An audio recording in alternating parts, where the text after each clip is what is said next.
and welcome to the first look of my series. Durga Puja আর বাঙালি মানেই তো একদিন লাল শাড়ি পরা হবেই। মেকআপের আগে the most vital step is skin prepping, তাই জন্য ফার্স্টে ইউজ করে নিলাম টনিমনি টোনার। এবার যদি সকালে বা দুপুরে ঠাকুর দেখতে বেরো তাহলে সানস্ক্রিন মিস করা কিন্তু চলবে না। প্রাইমার হিসেবে ইউজ করলাম ফ্লিকার ক্রিমটা and it is glowing.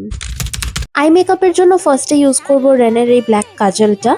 তারপরে কিন্তু একদম কর্নার করে উইং করে লাগিয়ে নেবো আইলাইনার। আই শ্যাডোর জন্য ইউজ করে নেবো একদম গোল্ডেন কালারের একটা শেড, দেন ওটাকে আপার আইলিডে ভালো করে স্মাচ করে লাগাবো। ইনার কর্নারে ইউজ করবো একটুখানি লাইট শেড আর eyeliner for that finished look.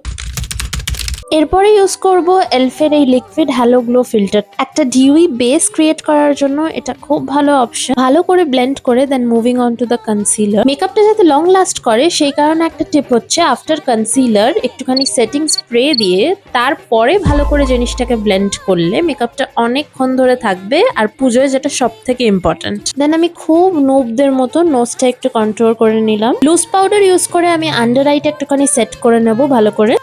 এবারে for that festive glow nose আর চিকবোনসে ভালো করে হাইলাইটার ইউজ করে নেব। একটা চটপটা লিপ কম্বোর জন্য ফার্স্টে ইউজ করে নেব একটা রেড লিপ লাইনার। লিপসটা ফিল করে নেব একটা বোল্ড রেড লিপস্টিক দিয়ে। দেখেছো তো, তোমরাও মিস করে যাচ্ছিলে, এত বকতে বকতে আমি ব্লাশ ইউজ করতেই ভুলে গেছি। এখানে কিন্তু আমি কোনো কিপটেমো করব না।